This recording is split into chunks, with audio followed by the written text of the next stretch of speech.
आज हमने डिस्कस करना है फरवरी मार्च 2023। अच्छा बेटा माइक ऑफ कर दें, पांच बच्चों का माइक ऑन है उसको ऑफ कर दें। अच्छा इस क्वेश्चन को बेटा पढ़ते हैं। देखिए इसमें पांच बच्चे ये कह रहे होते हैं कि हमें कोई इसके शॉर्ट नोट्स जो हैं वो दे दें, तो शॉर्ट नोट्स भी बेटा मैं आपको सेंड कर दूंगा। लेकिन बेस्ट ये होता है कि आप नोट्स पढ़ के, ये पेपर नहीं होगा, ये पेपर में ग्रिप आपकी उस वक्त आएगी कि अगर तो आपने एएस के प्रैक्टिकल्स किए हुए अच्छे तरीके से, और दूसरा अगर आपने पास पेपर प्रैक्टिस की हुई है बेटा, ठीक है।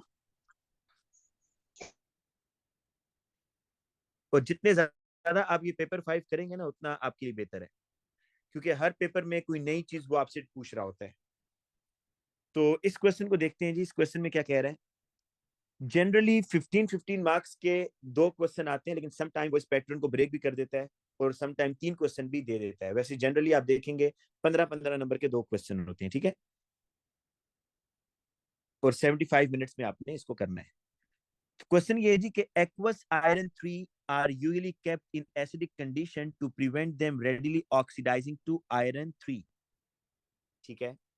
iron 2 ion reacts with silver 1 as in a redox reaction, the following equilibrium is established। देखिए इस रिएक्शन में क्या हो रहा है कि iron 2 is losing the electron, मतलब आयरन 2 यहाँ पर एज अ रिड्यूसिंग एजेंट काम कर रहा है, और सिल्वर +1 से 0 में जाकर सॉलिडिफाई हो रहा है। मतलब आप ये देखेंगे कि ये टेस्ट ट्यूब में या बीकर में जहां पर भी रिएक्शन हो रहा है, नीचे आपको सिल्वर डिपॉजिट होता हुआ दिखेगा, प्रेसिपिटेट।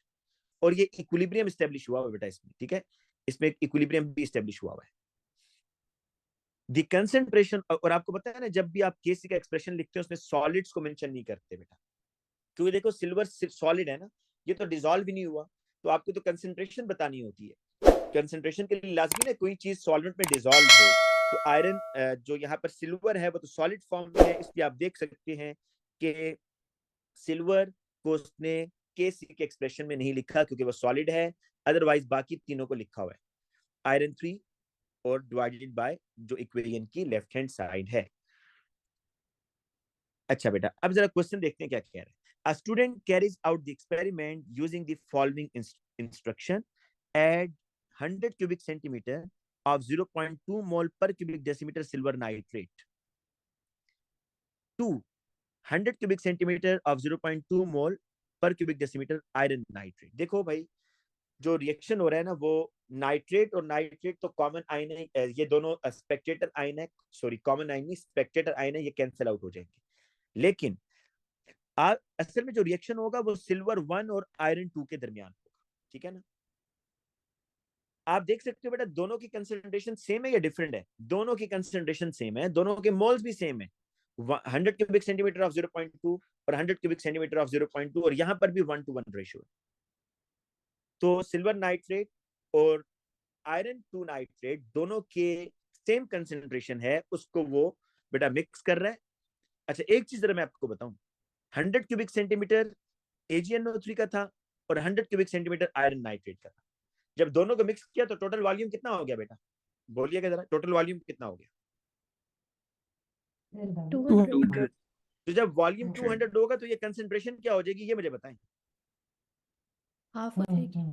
हाफ हो जाएगी। ये बात नोट करने वाली है, बड़ी इंपॉर्टेंट, कि आप जब दो सॉल्यूशंस को मिक्स करते हैं ना, तो अगर आपने दोनों मतलब 10-10 डालें, टोटल वॉल्यूम 20 हो गया, तो आपकी जो इनिशियल कंसंट्रेशन थी वो अब हाफ हो जाएगी क्योंकि वॉल्यूम डबल हो गया ना।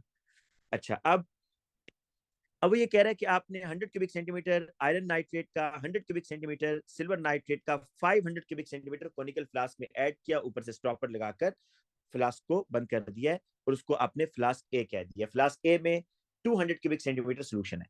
फिर कह रहा है leave this flask A for 4 hours shaking intermittently, मतलब आपने उसको रेगुलरली नहीं करना, इरेगुलरली उसको शेक करें, थोड़ा सा शेक किया, थोड़ी देर बाद दोबारा शेक कर दिया।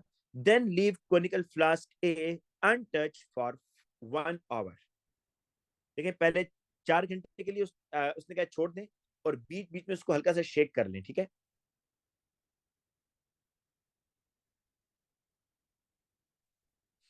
Then leave the conical flask A untouched for 1 hour.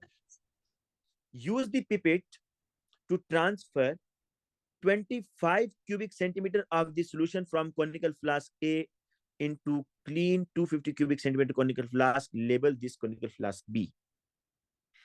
जो आपके पास बेटा फ्लास्क ए में जो रिएक्शन हुआ था ना, देखो आपने जो 4 घंटे के लिए छोड़ा है तो डेफिनेटली कोई रिएक्शन हुआ होगा ना।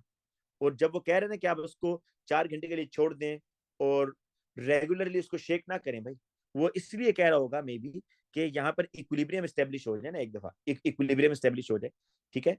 और फिर कह रहा है कि उसको जब इक्विलिब्रियम स्टेब्लिश हो जाएगा फिर आपने उसको अनटच रखना है। क्यों? क्योंकि भाई अगर आप फिर उसको इक्विलिब्रियम स्टेब्लिश होने के बाद भी हिलाएंगे ना, तो फिर तो ये चांस है कि जो सॉलिड है, सिल्वर सॉलिड, ये भी दोबारा से हल ना हो जाए। हल तो नहीं होगा लेकिन दोबारा उसके अंदर चला जाएगा। तो ये 1 घंटा आपने इसलिए इसको दिया ताकि सिल्वर नीचे बैठ जाए, सिंक टू द बॉटम।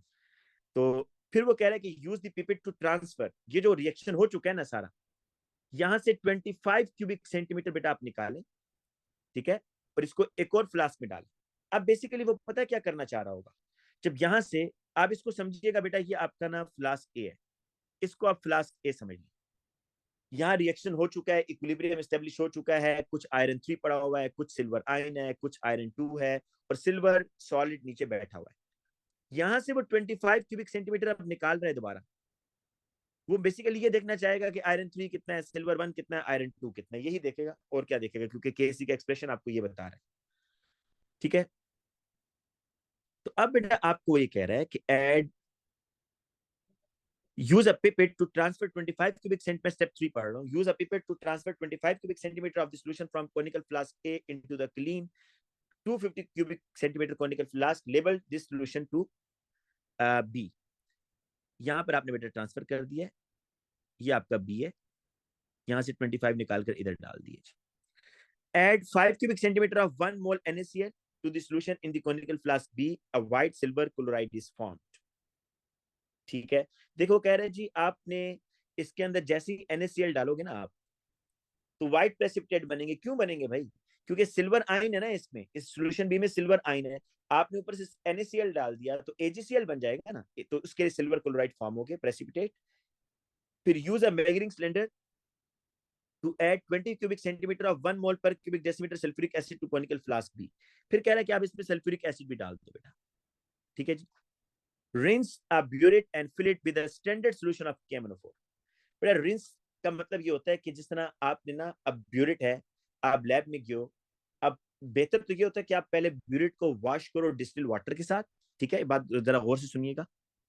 आपने क्या करना होता है जी कि ब्यूरेट को ना वॉश करना है विद डिस्टिल वाटर। जब डिस्टिल वाटर से बेटा वॉश करेंगे तो क्या ये चांसेस होंगे कि कुछ वाटर के ड्रॉपलेट्स ये इसके साइड पर लग जाएं? बताइएगा जरा बेटा, क्या ये चांसेस होंगे? है ना, यस सर। बिल्कुल होंगे। तो अब बेटा आपने ये करना है कि 1 मिनट सिर्फ, अब बेटा आपने ये करना है कि अगर आप इसको ड्राई नहीं करोगे ना, तो आप ऊपर से KMnO4 डाल देते हो अपना, तो आप मुझे ये बताओ कि ये जो ड्रॉप्स लगे हुए हैं ब्यूरेट की वॉल पर, अगर इन ड्रॉप्स को मिलाया जाए तो इनका कुछ वॉल्यूम तो बनेगा, मे बी ये इनका वॉल्यूम 2 क्यूबिक सेंटीमीटर के बराबर हो, मे बी। तो आप ऊपर से अपनी तरफ से तो KMnO4 डाल रहे हो 50 क्यूबिक सेंटीमीटर, तो क्या ये 50 क्यूबिक सेंटीमीटर सारा के सारा KMnO4 ब्यूरेट में जाएगा या 48 जाएगा? 2 क्यूबिक सेंटीमीटर तो वाटर का वॉल्यूम है जो उनके साइड पर लगा हुआ है, तो आपकी थोड़ा सा इसमें वॉल्यूम कम ऐड होगा ना अगर वाटर हुआ अंदर, है ना। Yes sir.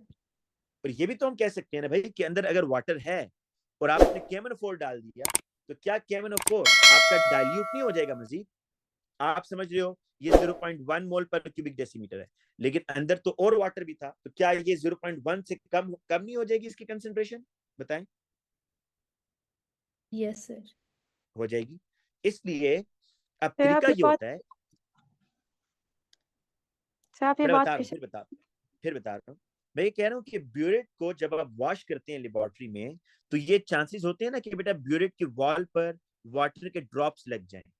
तो अगर आप उन ड्रॉप्स को इग्नोर करके उसी ब्यूरेट के अंदर KMnO4 डालोगे, तो क्या आप अपनी तरफ से तो 0.1 मोल पर क्यूबिक डेसीमीटर KMnO4 का सोल्यूशन डाल रहे हो सपोज, लेकिन जब आप उसको ऐसे ब्यूरेट में डालोगे जिसमें पहले से वाटर था, तो क्या इसकी कंसेंट्रेशन कम नहीं हो जाएगी बेटा 0.1 से, क्योंकि थोड़ा डाइल्यूट हो जाएगा ना वाटर की वजह से, या नहीं होगा? जी सर। होगा ना। तो अब इसलिए याद रखिएगा, आज के बाद जब भी आपने एक्सपेरिमेंट करना होता है, आप पहले ब्यूरेट को वॉश करते हैं विद वाटर, और फिर उसको रिंस करते हैं। रिंस किसके साथ? उस केमिकल के साथ जिस केमिकल को आपने ब्यूरेट में डालना है। तो बेटा आप KMnO4 डायरेक्ट नहीं डालोगे, आप अब ये करोगे कि यहाँ पर KMnO4 थोड़ा सा ऐड करोगे पहले, और थोड़ा सा ऐड करके ना KMnO4 को इसको रिंस करोगे, मतलब KMnO4 को इसकी दीवारों के साथ, वॉल के साथ हिट करोगे, ताकि ये KMnO4 इस वाटर को अपने साथ निकाल कर ले जाए। अब इस रिंसिंग से फायदा क्या होगा बेटा, ये बताओ कि अब इनकी जो वॉल्स हैं, यहाँ पर की जो ड्रॉप्स लगे होंगे, ये वाटर के होंगे या KMnO4 के होंगे? KMnO4 तो अब अगर आप अपना केमिकल KMnO4 डालोगे तो कोई फर्क नहीं है, क्योंकि भाई आपने उसी केमिकल से तो उसको रिंस किया है। तो अब आप KMnO4 डाल दोगे तो अब आपकी रीडिंग अच्छी आएगी। मुझे ये बताएं, ये बात समझ आई है? यस सर, जी सर। अच्छा, और ये बताएं कि कोनिकल फ्लास्क में भी क्या इतना एहतमाम करने की जरूरत होती है या नहीं होती? कोनिकल फ्लास्क जो है, सपोज नीचे आयरन 2 है, सपोज करते हैं, ऊपर KMnO4 है। एक बच्चा इस तरह प्रैक्टिकल कर रहा है, टाइट्रेशन KMnO4 के साथ टाइट्रेट करवा रहा है आयरन 2 को। मैं क्या करता हूं, मैं जाकर उसके कोनिकल फ्लास्क में हाफ टेस्ट ट्यूब वाटर की डाल देता हूं। आप क्या समझते हैं, उसके रिजल्ट में फर्क आएगा या नहीं आएगा? नहीं आएगा। नहीं आएगा। क्यों नहीं आएगा बेटा बताएं?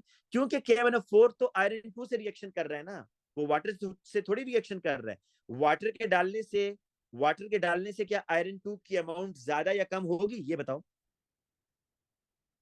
नहीं होगी। नहीं होगी। आयरन 2 उतना ही रहेगा भाई, वाटर के डालने से कंसंट्रेशन पर फर्क पड़ता है बस। अमाउंट जो आयरन 2 के मोल्स हैं वो तो उतने ही रहेंगे ना। और टाइट्रेशन में जो रिएक्शन होता है वो मोल्स के दरमियान होता है या कंसंट्रेशन के दरमियान होता मोल्स के है? मोल्स के दरमियान। तो वाटर डालने से आयरन 2 पर कोई फर्क नहीं पड़ने वाला। तो इसलिए कोनिकल फ्लास्क में आपने कभी नहीं ये देखा होगा कि आप टाइट्रेशन करते वक्त कोनिकल फ्लास्क को भी रिंस कर रहे हो। कभी किया रिंस कोनिकल फ्लास्क को? नहीं। ठीक है, तो याद रखिएगा, ब्यूरेट को आप इतना इस्तेमाल करते हो तो इसने इसलिए लिखा हुआ है यहाँ पर कि rinse a burette and fill it with a standard solution. Standard solution ऐसा सॉल्यूशन होता है जिसकी कंसंट्रेशन नोन होती है, whose concentration is known. Add KMnO4 to the mixture in the conical flask until an end point is reached. Empty the conical flask and rinse it with distilled water ready for the next titration. तो बेटा ये उसने पहले कुछ readings ली हैं, यहां से हम रीडिंग देख लेते हैं बेटा क्या है। अच्छा जी, बेटा जल्दी से मुझे कोई बच्चा इसको बताता जाएगा क्या क्या आंसर आ रहा है बेटा। ये रफ टाइट्रेशन देखें क्या आंसर आ रहा है। 10.60 माइनस 0.10। 10.5। आगे बताते जाएं बेटा, ये यूनिट से लिखिए तो भी लिखने की जरूरत नहीं है। 20.35 9.65। 9.65। ये बेटा 30.25 माइनस 20.105 35 आ गया कि क्या आएगा इसका? 9.9। अच्छा, जो 9.9 कहेगा वो गलत होगा भाई। क्या लिखना चाहिए? 9.90। 2 डेसिमल प्लेसेस, क्योंकि लीस्ट काउंट जो है ना इसका, वो कितना मिनिमम कितना वॉल्यूम इससे आप मेजर कर सकते हैं? 0.1 ना। तो 0.1 को जो लीस्ट काउंट होता है उसको डिवाइड किया करें 2 पर, तो उतने डेसिमल प्लेस में आंसर आता है। तो ब्यूरेट का लीस्ट काउंट कितना है बेटा? ब्यूरेट से मिनिमम कितना वॉल्यूम मेजर कर सकते हैं? 0.1। 0.1 को डिवाइडेड बाय 2 करो तो 0.05। तो ये 2 डेसिमल प्लेस हैं। इसलिए आइंदा के बाद ब्यूरेट की रीडिंग जब भी लेनी होगी 2 डेसिमल प्लेस। किसी भी इंस्ट्रूमेंट के लिए यही तरीका होता है कि आप उसके लीस्ट काउंट देखते हो, लीस्ट काउंट को डिवाइडेड बाय 2 करो, तो जितना आंसर आएगा उतने डेसिमल प्लेस में आपने उसकी वैल्यूज को नोट करना होगा। अच्छा, टाइट्रेशन 3 में क्या आ रहा है बेटा? 9.85 माइनस 9.75। अब आपने देखना है कि रफ टाइट्रेशन को तो निकाल देते हैं, जो 2 क्लोजेस्ट वैल्यूज हैं उनका एवरेज लेंगे बेटा। 2 क्लोजेस्ट वैल्यूज कौन सी हैं इनमें जो 0.1 के अंदर अंदर आ रही हैं? 9.65 प्लस 9.75 डिवाइडेड बाय 2, तो क्या आ जाएगा? 9.70। ठीक है जी। तो ये कह रहा है कि complete the table, calculate a suitable mean titre. Mean titre mean जो एवरेज टाइटर है, to be used in the students calculation. Show clearly how you obtain the mean titre. आपने सारी वर्किंग बतानी है कि मैंने 0.1 के अंदर अंदर वाली वैल्यूज दी हैं। 9.75 डिवाइडेड बाय 2, तो ये आपके पास आ जाएगा 9.70 क्यूबिक सेंटीमीटर। अच्छा जी, what is mean by term standard solution? A solution whose concentration is known. Known concentration, जिसकी कंसंट्रेशन आपको बताई हो उसको आप स्टैंडर्ड सॉल्यूशन कहते हो। Suggest why conical flask A is left for 4 hours in step 2। देखो आप ना रिएक्शन की तरफ लाजमी देखा करो, रिवर्सिबल रिएक्शन है, तो आपने 4 घंटे के लिए इतना लंबा कभी छोड़ते हैं रिएक्शन को? नहीं, इतना लंबा बेटा तभी छोड़ते हैं कि जब आपने उसमें इक्विलिब्रियम एस्टेब्लिश करवाना हो, ठीक है। तो leave the conical flask A for 4 hours, तो ये इसलिए आपने 4 आवर्स के लिए इसको छोड़ा है ताकि इसमें इक्विलिब्रियम आ जाए, ठीक है, to allow the solution to get equilibrium, to get equilibrium. अच्छा, इसके बाद बेटा देखिए नेक्स्ट क्या कह रहा है कि suggest why conical flask A is not shaken during the final hour in step 2। देखो आखिरी उसमें तो वो कह रहा था कि आपने उसको टच नहीं करना, ये देखिएगा, then leave the flask untouch for 1 hour. देखो जब इक्विलिब्रियम एस्टेब्लिश हो गया है और फिर जाके आप इसको बेटा शेक कर देते हो, तो फिर शेक करने से क्या होगा कि जो सिल्वर सॉलिड इतने मुश्किल से नीचे बैठा है वो सारा फिर उसमें थोड़ा सा हल होना शुरू हो जाएगा। इसलिए आपने उसको हिलाना नहीं है आखिरी आखिरी घंटे में, ताकि आपको जो सॉलिड है वो सेटल डाउन हो जाए, to allow the solid to settle down at bottom, allow the solid to settle down at bottom. अच्छा, suggest why measuring cylinder is the most appropriate apparatus to use for measuring the sulfuric acid in step 5। अब देखिए जी, अगर तो मैंने iron 2 को major करना होता ना, आयरन 2, क्योंकि देखो मुझे पता है कि iron 2 is the reducing agent, KMnO4 is oxidising agent, तो आयरन 2 को मेजर करने के लिए मुझे पिपेट लेना है, और उसने यहाँ लिखा भी होगा, देखिए कहीं पर ये लिखा हुआ है, देखिए स्टेप 3 में कि यूज पिपेट। जब आपने एक्यूरेट वॉल्यूम मेजर करना होता है ना, तो आपको पिपेट यूज करना है। और जब आपने किसी ऐसी चीज का वॉल्यूम मेजर करना है कि जो एज अ सॉल्वेंट यूज हो रही है, एज अ सॉल्वेंट, तो उसका आपको वॉल्यूम कोई एक्यूरेट मेजर करने की जरूरत नहीं है। जिसमें आप कहते हैं ना जी कि अल्कोहल की ऑक्सीडेशन के लिए एसिडिफाइड K2Cr2O7, तो उसमें एसिडिफाइड जो एसिड है वो आप जितना मर्जी ले लें। इस तरह यहाँ पर भी जो उसने बेटा एसिड डालना है ना, इसका सल्फ्यूरिक एसिड, ये सल्फ्यूरिक एसिड सिर्फ एज अ सॉल्वेंट के तौर पर या सोल्यूशन को एसिडिक मीडियम के तौर पर रखने में यूज हो रहा है। तो ऐसी ऐसी चीज जो एक्सेस में होती है उसको आप मेजरिंग सिलेंडर से मेजर कर सकते हो, ठीक है। तो इसलिए यहां पर वो ये कह रहा है क्वेश्चन कि why measuring cylinder is most appropriate apparatus for measuring the sulphuric acid in step 5, क्योंकि बेटा एसिड इसमें एज एन एक्सेस या एज अ सॉल्वेंट यूज हो रहा है।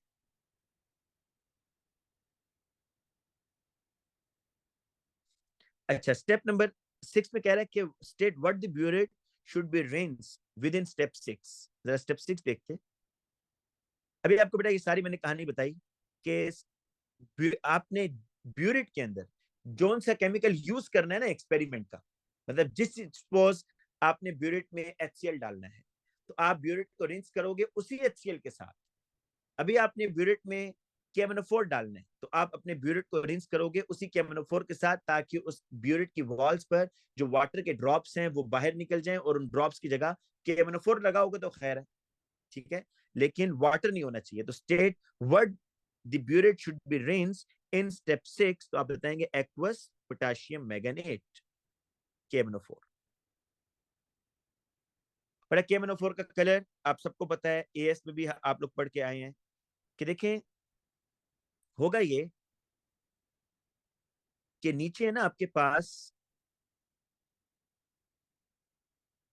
हाँ, नीचे बेटा आपके पास आयरन 2 है और ऊपर से आ रहा है आपके पास KMnO4।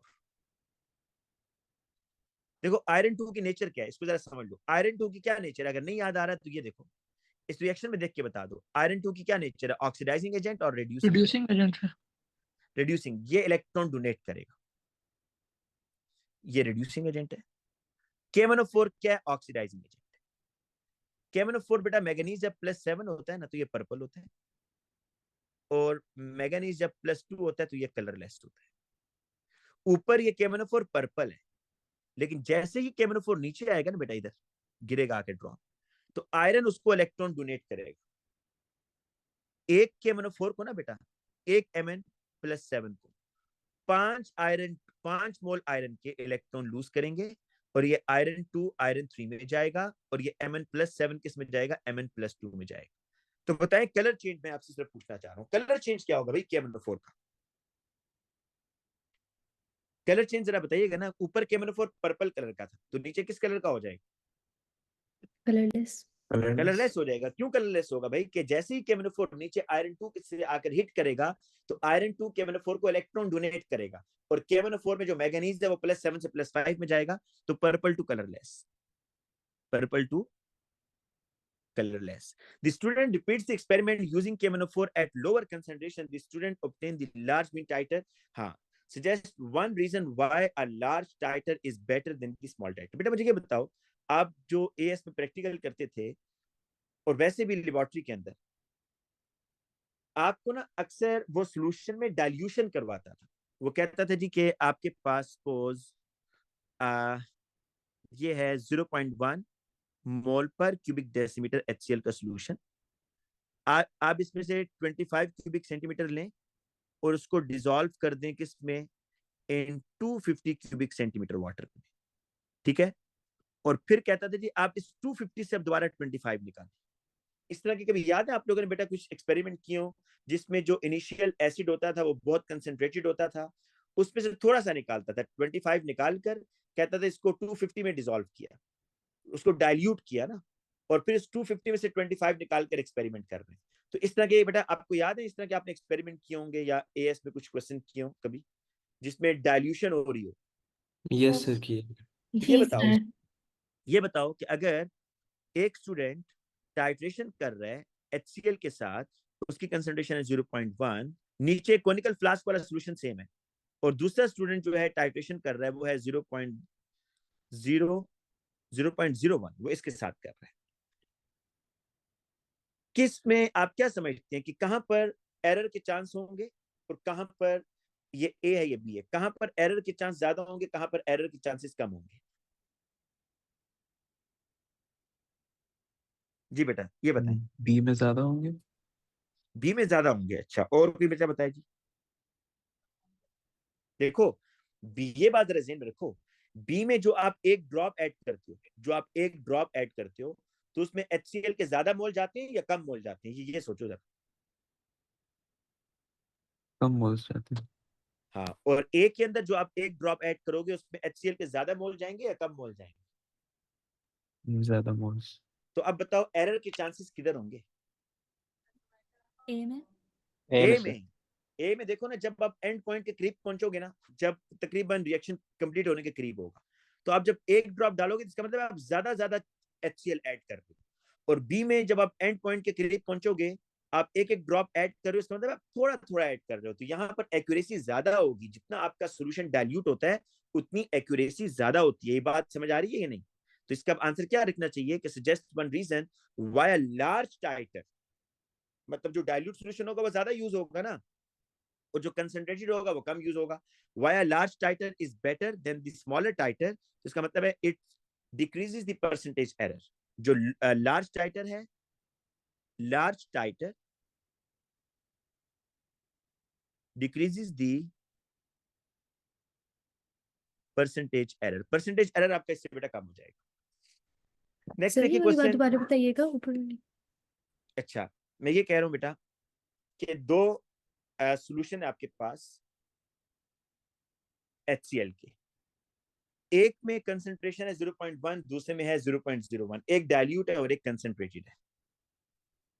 मैं ये कह रहा हूं कि जब आप एंड पॉइंट के करीब पहुंचोगे ना, एंड पॉइंट के, तो आपको पता है ना एंड पॉइंट के करीब आप एक एक ड्रॉप ऐड कर रहे हो क्योंकि ज्यादा ना ऐड हो जाए। आप जब दोनों में एंड पॉइंट आएगा तो एक ड्रॉप ब्यूरिट ए से डाल रहे हो और दूसरा स्टूडेंट एक ड्रॉप ब्यूरिट बी से डाल रहे हैं, तो बताओ जब ये एक ड्रॉप आप ऐड करोगे इनटू द कोनिकल फ्लास्क तो आप क्या समझते हो किस ड्रॉप में ज्यादा HCl कोनिकल फ्लास्क में जा रहा है, किस ड्रॉप में ज्यादा HCl है, ए में या बी में? ए में। ए में ज्यादा HCl होगा ना क्योंकि वो कंसंट्रेटेड है, उसके एक ड्रॉप में HCl की अमाउंट ज्यादा होगी। बी इज डाइल्यूटेड, बी के एक ड्रॉप के अंदर HCl की अमाउंट कम होगी। ये बात ठीक है या नहीं? जी यस सर। सर। अच्छा, अब जब आप एंड पॉइंट के करीब पहुंचोगे तो आप एक एक ड्रॉप ऐड कर रहे होते हो, तो जब आखिरी ड्रॉप ऐड करोगे, आखिरी ड्रॉप ए से, तो उसमें ये पॉसिबिलिटी होगी ना कि थोड़ा सा ज्यादा HCl ऐड हो गया भाई, क्योंकि उसके एक ड्रॉप में HCl की अमाउंट ज्यादा है। और जब आप आखिरी ड्रॉप ब्यूरेट बी से डाल रहे होगे, तो उसमें ये पॉसिबिलिटी होगी कि आप HCl ज्यादा ऐड नहीं कर रहे, क्योंकि बी ऑलरेडी डाइल्यूट है, उसके एक ड्रॉप के अंदर HCl की अमाउंट ऑलरेडी कम है, तो इसलिए ज्यादा एक्यूरेसी बी में नहीं आएगी जब सोल्यूशन डाइल्यूटेड होगा। Yes sir. ये समझ आ गई है नहीं इस बात की? आगे से।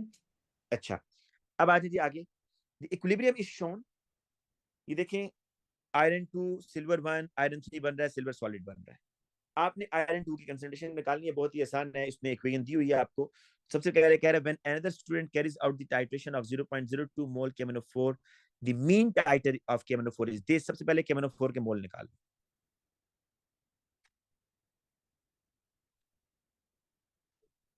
थोड़े ये कितने आएंगे, 21.10 टाइम्स 0.02 डिवाइडेड बाय 1000,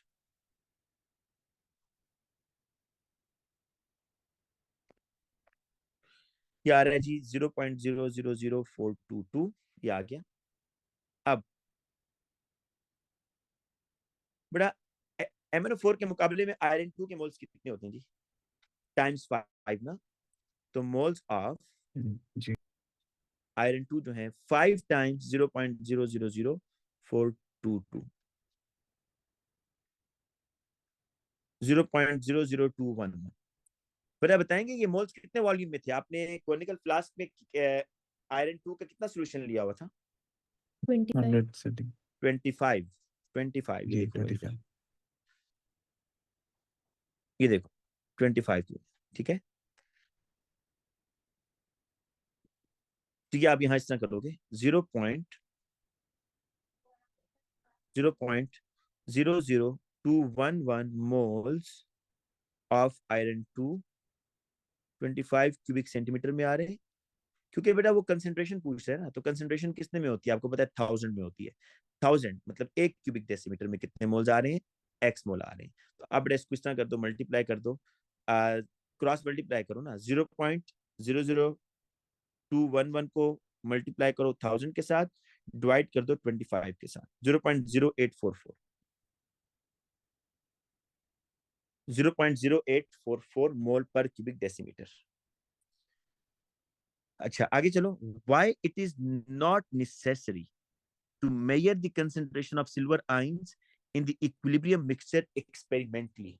बट आपको सिल्वर आयन के मोल अभी तक आपने फाइंड नहीं किए, तो हमें कैसे पता चलेगा जी लिमिटिंग रिएक्टेंट कौन है? हमने क्यों सिर्फ आयरन 2 के लिहाज से देख रहे हैं? तो देखिएगा, क्वेश्चन के स्टार्ट में उसने आपको कहा था कि सिल्वर नाइट्रेट का 100 क्यूबिक सेंटीमीटर वॉल्यूम है और जो कंसेंट्रेशन है वो 0.2।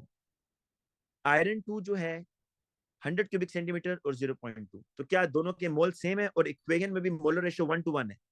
तो क्या बेटा जो मोल्स, जो कंसेंट्रेशन आयरन 2 की होगी वही सिल्वर की नहीं होगी? बताइएगा। हाँ जी। ये सर वही होगी जी इसलिए सर वो कह रहा है कि आपको निकालने की मतलब एक्सपेरिमेंटली निकालने का मतलब ये कि टाइट्रेशन वगैरह करने की जरूरत नहीं है, क्योंकि उसकी भी सेम होगी। तो concentration of silver ion is same as concentration of iron 2 ion. अच्छा अब जरा देखिएगा next, determine the decrease in concentration of iron 2 from initial solution and determine the concentration of iron 3। अब पता वो क्या कह रहा है? वो कह रहा है इन शॉर्ट ये बताओ कि भाई इक्विलिब्रियम पर आयरन 3 कितना है, इक्विलिब्रियम पर आयरन 3 कितना है। ये सारा केसी वाला कॉन्सेप्ट है जो केमिकल इक्विलिब्रियम में पढ़ा था आपने। बट ये बताओ कि इनिशियल कंसेंट्रेशन आयरन 2 की पता है आपको? इनिशियल कंसेंट्रेशन बताएं जी, इनिशियल कंसेंट्रेशन आयरन 2 की पता है या नहीं पता? जी सर। कहां पर है बेटा बताएं जरा, इनिशियल कंसेंट्रेशन किधर है? सर 0.2। आयरन 2 की इनिशियल कंसेंट्रेशन कितनी है बोलिएगा? कितनी है बेटा वैल्यू बोले? 0.1 है क्या? 0.2 बेटा इस तरह खामोश रहने से फायदा तो नहीं होगा, मुझे बताएं कितनी कंसंट्रेशन है आयरन 2 की? 0.02 कितनी कंसंट्रेशन है बेटा? 0.2 जीरो नहीं, गलत। 0.0 0.1 0.1 यस 0.1। देखो ये बात शुरू में बताई थी, भूल गए आप लोग। मैंने कहा था ये सिल्वर नाइट्रेट था 100 और इसकी कंसंट्रेशन थी 0.2। इसके अंदर आपने अनदर 100 क्यूबिक सेंटीमीटर ऐड किया ना, तो ये टोटल वॉल्यूम अब 100 रहा या 200 हो गया बताओ? 200 200 200 हो गया। तो ये दोनों की कंसंट्रेशंस क्या हो जाएंगी? दोनों की कंसंट्रेशंस क्या हो जाएंगी? हाफ नहीं हो जी जाएंगी सर, क्या? जी सर। वॉल्यूम डबल किया तो दोनों की कंसंट्रेशन हाफ हो गई है। तो अब आयरन 2 की कंसंट्रेशन इनिशियल 0.1 है। अब जरा देखिए,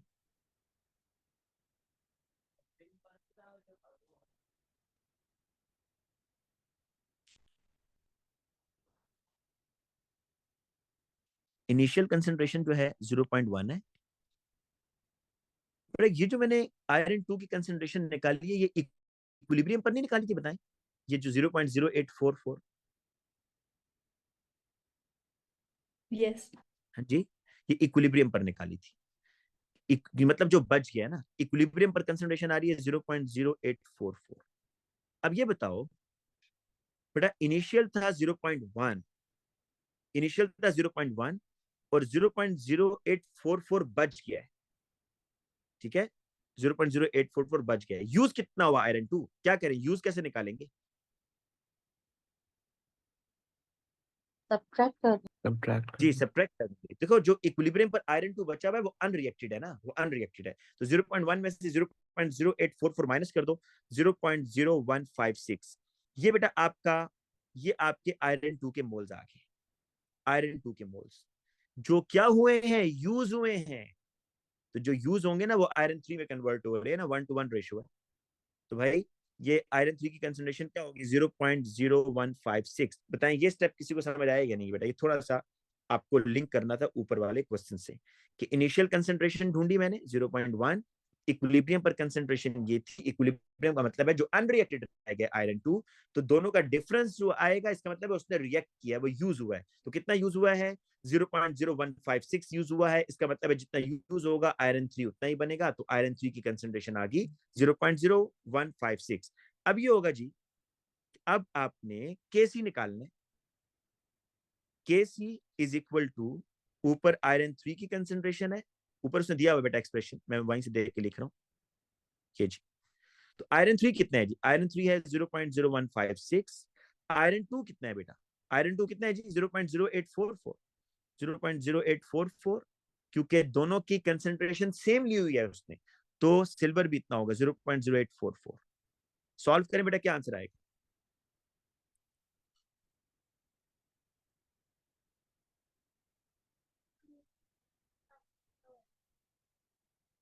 2.19 और बेटा ये देखें, ब्रैकेट्स यूनिट्स क्या आएंगी? स्क्वायर ब्रैकेट से कैंसिल होगी, एक स्क्वायर ब्रैकेट बची हुई है, जब ऊपर आएगी तो मोल -1 dm+3 हो जाएगा। ठीक है जी।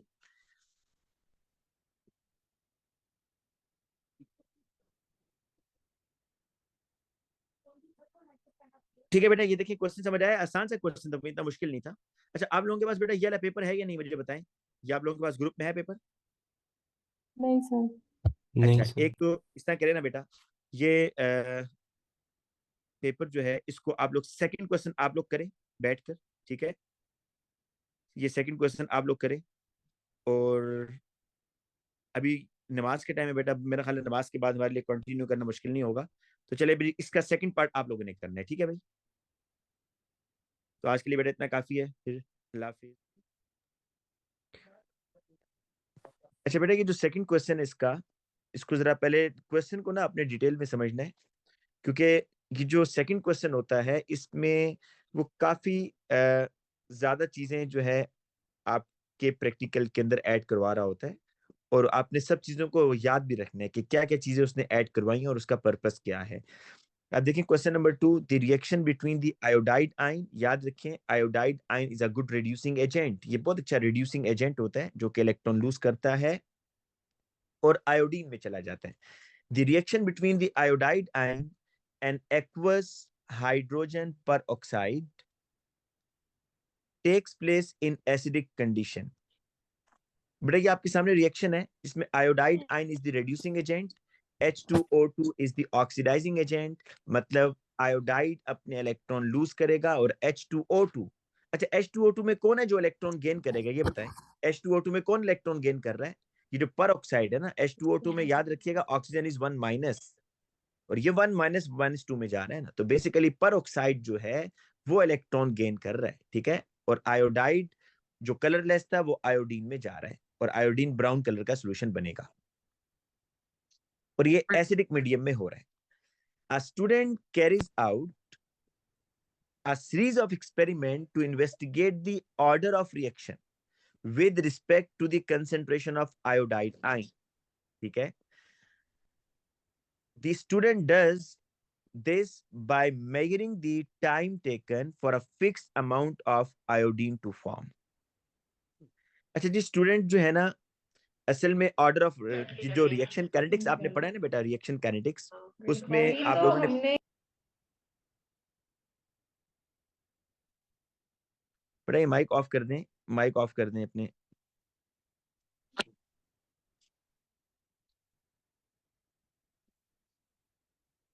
अच्छा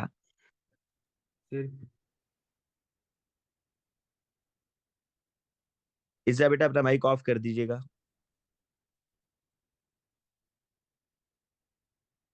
अच्छा बेटा ये जो रिएक्शन काइनेटिक्स है इसमें आप लोगों ने ऑर्डर ऑफ रिएक्शन पढ़ा होगा ना, कि हर रिएक्टेंट के लिहाज से ऑर्डर ऑफ रिएक्शन आप निकालते थे, कि अगर फर्स्ट ऑर्डर रिएक्शन है तो इसका मतलब होता था कि आपने कंसेंट्रेशन रिएक्टेंट की जितनी चेंज की है, ऑर्डर रेट ऑफ रिएक्शन भी उसी लिहाज से चेंज हुआ है। अगर सेकंड ऑर्डर ऑफ रिएक्शन है तो इसका मतलब ये होता था कि आपने रिएक्टेंट की कंसेंट्रेशन को जिस रेशियो से चेंज किया है, रेट ऑफ रिएक्शन उसके स्क्वायर टाइम से चेंज होगा। और जीरो ऑर्डर का मतलब होता था कि आप कंसेंट्रेशन ऑफ रिएक्टेंट को जो मर्जी करें, रेट पर कोई फर्क नहीं पड़ने वाला। अब यहां पर भी जो स्टूडेंट है वो क्या कर रहा है कि वो आयोडाइड आयन के लिहाज से rate of order of reaction find out करना चाहता है, और वो इसके लिए क्या कर रहा है जी, वो कह रहा है कि the student does this by measuring the time taken for a fixed amount of iodine to form. वो आयोडीन के फॉर्मेशन के लिहाज से देखेगा कि आयोडीन कितने टाइम में कितना आयोडीन बन रहा है, और उसके लिहाज से वो order of reaction find out करेगा। A known amount of aqueous thiosulfate in the reaction mixture react with iodine form in reaction 1। अच्छा देखें, अब कितना आयोडीन बना है ना आपके पास रिएक्शन मिक्सचर में, आयोडीन ऊपर फर्स्ट रिएक्शन में बन रहा है, कितना आयोडीन बन रहा है वो कैसे पता चलेगा? H2O3 आप थायोसल्फेट ऐड कर रहे हो साथ साथ, तो वो कह रहा है कि unknown amount of thiosulphate in the reaction mixture is added, ताकि वो आयोडीन से रिएक्शन करे। अच्छा अब देखो, आपको ये पता होगा ना कि आपने थायोसल्फेट कितना डाला है, तो जो थायोसल्फेट होगा ना, जो थायोसल्फेट होगा उसके मोल्स से आप आयोडीन के मोल्स फाइंड आउट कर लोगे, और आपको पता चल जाएगा कि कितना आयोडीन बना है, ठीक है। और इसको आप वैसे बोलते हो आयोडोमेट्रिक टाइट्रेशन, ये बेटा आयोडोमेट्रिक टाइट्रेशन होती है। अच्छा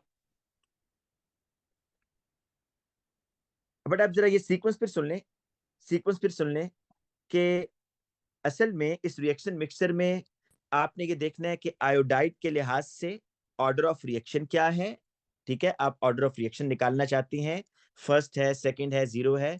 तो एक्सपेरिमेंट इस तरीके से प्लान किया गया है कि जो जितना आयोडीन बनेगा ना, आप बेसिकली आयोडीन के फॉर्मेशन के लिहाज से अब देखोगे कि ऑर्डर ऑफ रिएक्शन क्या है। और वो कैसे कह रहा है कि जितना आयोडीन बनेगा आप उसका रिएक्शन करवा दोगे थायोसल्फेट के साथ, ठीक है। जितना आयोडीन बनेगा उसका रिएक्शन थायोसल्फेट से करवाओगे, क्योंकि थायोसल्फेट की कंसंट्रेशन तो आपको पता होगी ना, तो उससे आपको आयोडीन की कंसंट्रेशन पता चल जाएगी और मोल पता चल जाएंगे। तो इस टेक्निक से वो आगे बेटा एक्सपेरिमेंट को प्रोसीड करेगा, ठीक है जी। तो अभी बेटा इसको हम स्टार्ट करते हैं। एक दो बच्चों को मुझे मैसेज आ रहे हैं कि एक मिनट में ना इसका बेटा अभी हल करता हूँ, वेट।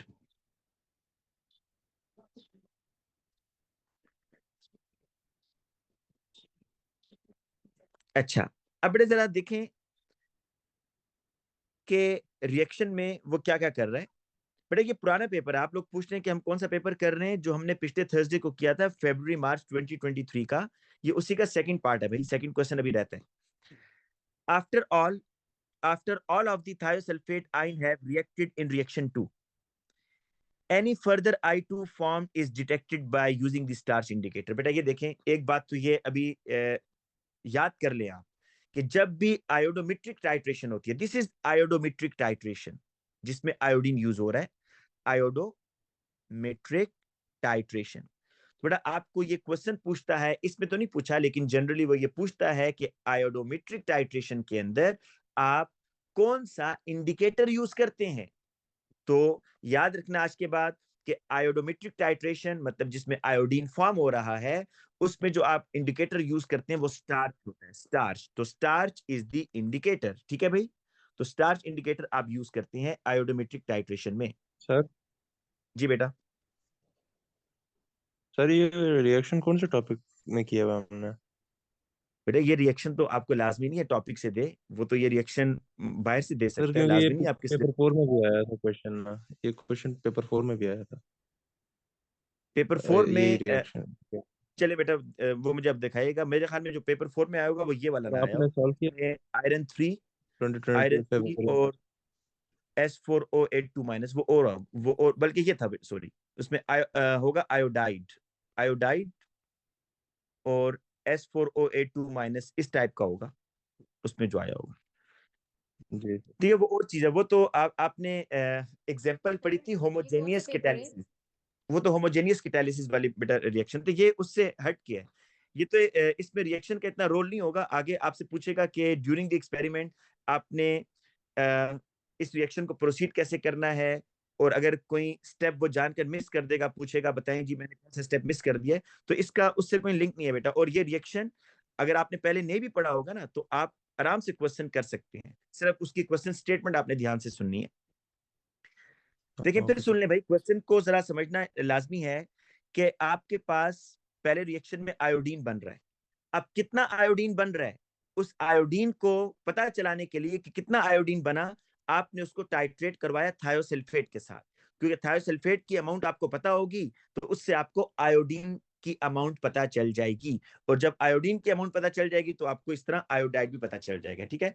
लेकिन बेटा होगा ये कि उसने जो थायोसल्फेट है ना, ये उसने एक्सेस पे नहीं डाला हुआ। ड्यूरिंग द रिएक्शन जब आयोडीन फॉर्म होगा और आयोडीन थायोसल्फेट से रिएक्शन करेगा, और एक टाइम ऐसा आएगा कि थायोसल्फेट जो आपने लिमिटेड अमाउंट में डाला हुआ था वो सारे का सारा थायोसल्फेट खत्म हो जाएगा। तो उसके बाद जो आयोडीन बनेगा उसके साथ क्या होगा, कह रहा है जो फर्दर I2 बनेगा ना, फर्दर I2 वो डिटेक्ट करेगा कौन, स्टार्च इंडिकेटर। तो ये बेटा उसने यहाँ पॉइंट लिखा हुआ है कि further iodine is detected by the starch indicator. अब देखिए कौन कौन सा मटेरियल इस एक्सपेरिमेंट में यूज हो रहा है। 50 क्यूबिक सेंटीमीटर बीकर है, जिसमें correct mass of solid potassium iodide crystal solid form में लिया हुआ है उसने, और आपने इसका सोल्यूशन बनाना है, और ये आपसे बनवाएगा और पूछेगा बताओ कि 250 क्यूबिक सेंटीमीटर सोल्यूशन बनाने के लिए आपको क्या क्या करना है। अच्छा, फिर उसके बाद सोडियम थायोसल्फेट 0.1 मोल, H2O2 0.1 मोल, सल्फ्यूरिक एसिड है, स्टार्च इंडिकेटर और डिस्टिल्ड वाटर है। Second student looked at the equation for the reaction 1 and stated the order with respect to the concentration of iodide ion must be second order because the balance equation contain two ion। जी बेटा बताएं। कह रहा है second student आया और उसने ये कहा कि जो रिएक्शन 1 है उसमें आयोडाइड के लिहाज से जो ऑर्डर ऑफ रिएक्शन है वो सेकंड है, और रीजन ये दे रहा है वो कि क्योंकि इसके 2 मोल आयोडाइड के यूज हो रहे हैं, तो इसलिए ऑर्डर ऑफ रिएक्शन क्या होगा, सेकंड होगा। तो बताएं क्या क्या ये बात ठीक है बेटा या नहीं। गलत ऑर्डर नहीं है। जी बेटा याद रखें कि जो ऑर्डर ऑफ रिएक्शन है ना, जो ऑर्डर ऑफ रिएक्शन है वो आप एक्सपेरिमेंटली डिटरमिन करते हैं, मेन इक्वेशन को देखकर नहीं आप निकाल बता सकते। बेटा ये लाजमी तो नहीं है ना, देखो कि जो आपके मेन रिएक्शन में रिएक्टेंट्स हैं ये 3 रिएक्टेंट्स है ना, ये लाजमी नहीं है कि ये तीनों के तीनों रिएक्टेंट्स आपके स्लो स्टेप्स में भी इन्वॉल्व हों। आपको पता है ना कि ऑर्डर ऑफ रिएक्शन निकालने के लिए आप स्लो स्टेप को देखते हो कि स्लो स्टेप में कौन से रिएक्टेंट इन्वॉल्व हैं। तो ये बात लाजमी तो नहीं है कि जो आपके मेन रिएक्टेंट्स, मेन रिएक्शन में जो रिएक्टेंट्स होंगे वो सारे के सारे स्लो स्टेप में भी इन्वॉल्व हों, तो ये लाजमी नहीं है। और दूसरी बात, जो ऑर्डर ऑफ रिएक्शन है वो आप एक्सपेरिमेंटली डिटरमिन करते हैं, ना कि थ्योरेटिकली, ना कि इक्वेशन को देखकर। तो इसलिए बेटा आपने यहां पर बताना है कि वो कह रहा है, a second student look at the equation for the reaction 1 and stated the order with respect to the concentration of iodide ion must be second order। तो आप बताएंगे ऐसे नहीं है कि order of reaction can only be find out experimentally। बेटा आप इसको एक्सपेरिमेंटली फाइंड आउट कर सकते हैं, और ये लाजमी नहीं है। आप ये भी बेटा इसमें बता सकते थे कि जो चीज आपके मेन रिएक्शन में शामिल है ना, मेन रिएक्शन में, वो लाजमी नहीं है कि वो आपके स्लो स्टेप में भी शामिल हो बेटा, ठीक है। तो इसलिए ये तो जो सेकंड स्टूडेंट है इसकी स्टेटमेंट गलत है। अब आ जाए बी पार्ट पर। Describe how the student makes 250 cubic centimetre of 0.1 mole per cubic decimeter potassium iodide starting from the sample of solid potassium iodide in 50 cubic centimeter beaker. बेटा मैं पहले आपको जुबानी समझा देता हूँ। देखे, ये उसके पास 50 क्यूबिक सेंटीमीटर बीकर था और इसके अंदर ना सॉलिड पोटाशियम आयोडाइड है, सॉलिड पोटाशियम आयोडाइड उसने लिया हुआ है, ठीक है। और उसने इससे बनाना क्या है, 250 क्यूबिक सेंटीमीटर और 0.1 मोल। ये आपके पास है volumetric flask, round bottom flask बना लेते हैं। वॉल्यूमेट्रिक फ्लास्क है बेटा, ये इसका वॉल्यूम है 250 क्यूबिक सेंटीमीटर। अच्छा बेटा, सबसे पहला काम जो आपने करना है वो ये कि ये जो सॉलिड पोटेशियम आयोडाइड जो आपने मेजर करके इस बीकर में डाला हुआ था ना, आप इसके अंदर डिस्टिल्ड वाटर ऐड करोगे। मैं आपको लिखवा भी दूंगा, लेकिन पहले सुन लो कि आपने डिस्टिल्ड वाटर इसमें ऐड करना है जी। अच्छा, डिस्टिल्ड वाटर ऐड करके ना इसको शेक करें ताकि ये मुकम्मल तौर पर डिसॉल्व हो जाए। अच्छा, जब ये डिसॉल्व हो जाएगा, जब ये डिसॉल्व हो जाएगा तो उसके बाद आपने क्या करना है बेटा, इस सॉल्यूशन को आपने ट्रांसफर करना है into the volumetric flask. Volumetric flask में आपने ट्रांसफर कर दिया। अच्छा, फिर अब बेटा जब आप इसको ट्रांसफर कर देंगे ना, तो आप क्या समझते हैं कि ये जो बीकर है इसके वॉल के ऊपर क्या कुछ ड्रॉप्स होंगे? बिल्कुल, Yes, कुछ sir. ड्रॉप्स लगे होंगे और उस ड्रॉप्स के अंदर पोटेशियम आयोडाइड भी होगा भाई, उसके अंदर पोटेशियम आयोडाइड भी होगा। तो लिहाजा आपको तो सारा पोटेशियम आयोडाइड इसमें ट्रांसफर करना है। तो आप पता क्या करोगे, मजीद मजीद डिस्टिल वाटर इसमें डालो, डिस्टिल वाटर इसमें मजीद ऐड करो, इसको अच्छे तरीके से शेक करो और रिंस करो, और फिर इसको मजीद वॉल्यूमेट्रिक फ्लास्क में डालो। अच्छा, आपने एक दफा रिंस कर लिया, बेहतर यह कि एक और दफा भी रिंस कर लो, ताकि आप ये मेक श्योर कर लें कि मैक्सिमम जो पोटेशियम आयोडाइड आपने ट्रांसफर कर दिया है, कहां पर, into the volumetric flask. Suppose करते हैं जी यहां तक आपने ऐड कर दिया था। अब आप इसमें वाटर ऐड करेंगे until the total solution becomes 250। इतना वाटर ऐड करें बेटा कि टोटल सॉल्यूशन आपका क्या हो जाए, 250 हो जाए, तो बस आपका सॉल्यूशन तैयार हो जाएगा, ठीक है। तो इसमें आपने बेटा अब लिखना क्या है, देखें सबसे पहले आप ये लिखेंगे कि dissolve solid potassium iodide in distilled water। इसको डिस्टिल्ड वाटर में डिसॉल्व करेंगे और फिर by using a small volume of distilled water in small volume. ये नहीं है कि आपने एक ही गो में 250 ले लिया, in small volume of distilled water. अच्छा, सेकंड स्टेप बेटा ये करेंगे कि transfer this solution into the volumetric flask. Transfer this volume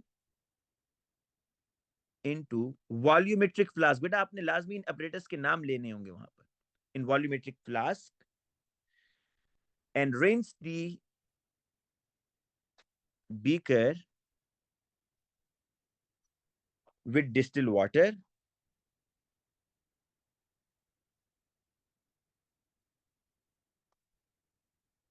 ठीक है बेटा, और उसको रिंस करके वो भी आपने उसमें ऐड कर देना है। फिर ये करेंगे बेटा, आपने रिंस करने के बाद भी वो उसमें ट्रांसफर कर दिया, फिर अब आप जितना वाटर कम है उसमें मजीद वाटर ऐड करेंगे until the total solution becomes 250. Add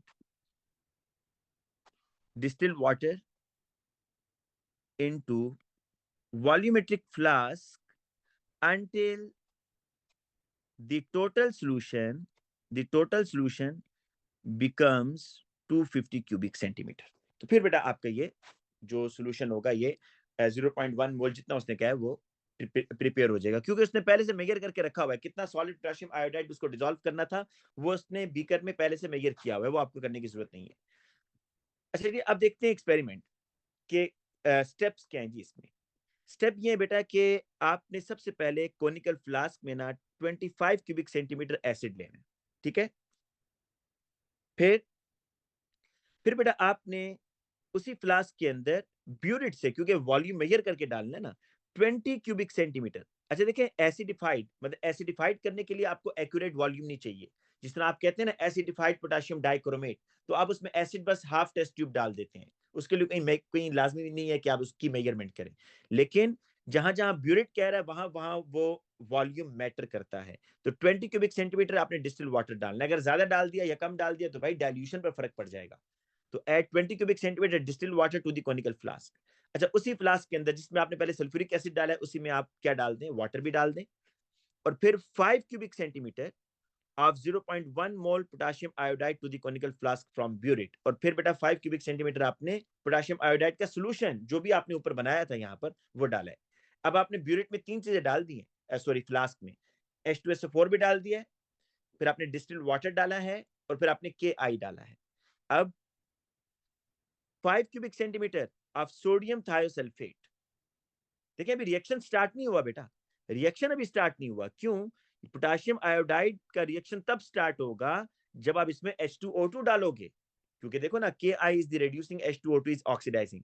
तो आपने ये चीज देखनी है कि पोटेशियम आयोडाइड के फौरन बाद H2O2 नहीं डालना, पहले आप Na2S2O3 डालेंगे। उसकी रीजन अभी आगे जाके बताऊंगा कि ऐसा क्यों है, इनके दरमियान आप Na2S2O3 क्यों डाल रहे हैं अभी आपको समझ आ जाएगी बेटा। तो पहले आपने KI डाला, फिर आपने सोडियम थायोसल्फेट डाला, फिर आपने स्टार्च इंडिकेटर डाला जो आयोडीन को डिटेक्ट करेगा, और फिर उसके बाद आप H2O2 ऐड कर रहे हो। और फिर अब बेटा होगा ये कि जब ये रिएक्शन प्रोसीड होगा ना पोटेशियम आयोडाइड का H2O2 का in the presence of sulphuric acid, जो मेन चीज बनेगी वो बता रहा हूं, आयोडीन बनेगा। क्या बनेगा? आयोडीन। अब ये जो बेटा आयोडीन बनेगा, इस आयोडीन के साथ कौन रिएक्शन करेगा? क्या स्टार्च इसको डिटेक्ट कर लेगा? नहीं करेगा।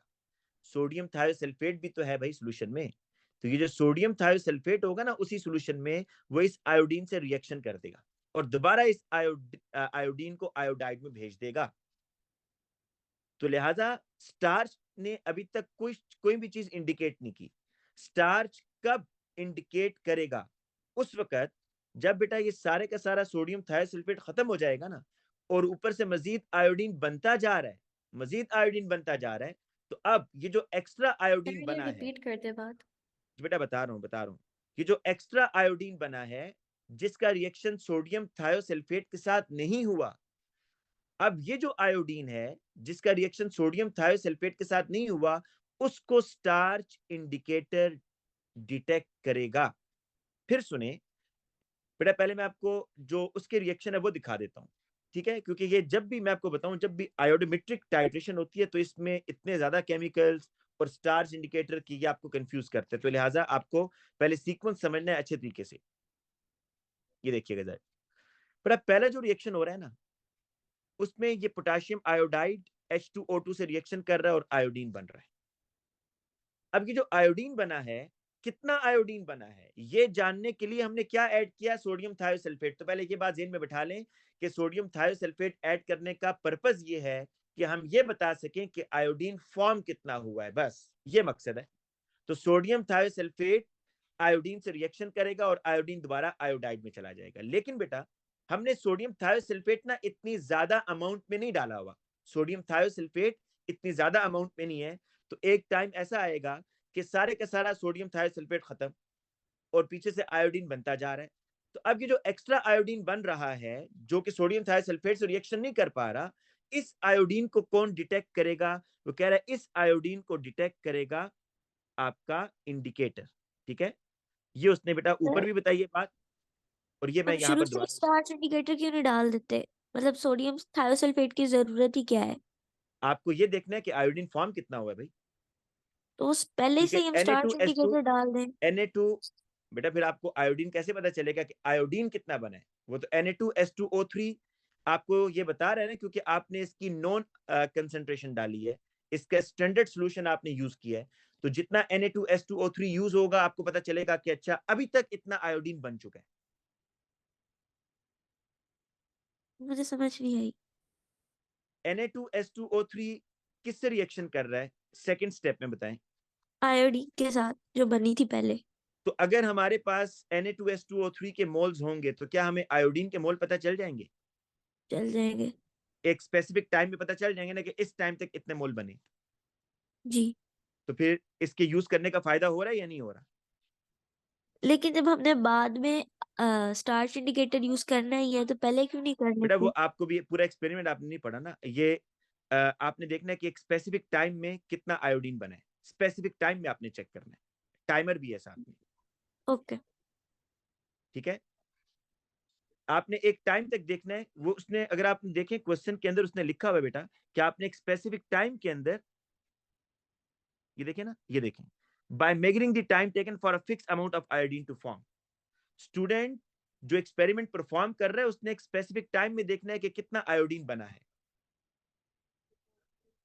Okay sir. अच्छा बेटा, अब देखें, अगर इस तरह हो कि आप Na2S2O3 को बहुत ज्यादा एक्सेस में लेते हैं, फिर तो आपको यही पता नहीं चलेगा ना कि अब क्या आयोडीन बनना रुक गया है या आयोडीन मजीद बन भी रहा है। देखिए, अगर मैं Na2S2O3 को एक्सेस में लेता हूं, सपोज एक्सेस में, अगर आप इसको बहुत एक्सेस में लेते हैं तो ये तो बेटा सारे आयोडीन के साथ रिएक्शन करना शुरू हो जाएगा। आपको ये नहीं पता चलेगा कि भाई आयोडीन अभी मजीद बन भी रहा है या आयोडीन की फॉर्मेशन खत्म हो गई है ना। जी सर। अच्छा, अब बेटा जरा आगे चलते हैं। अभी तो हम क्वेश्चन पढ़ रहे हैं, भी उसके जो उसके स्टेप्स है वो पढ़ रहे हैं, क्वेश्चन पर भी हम आगे आते हैं।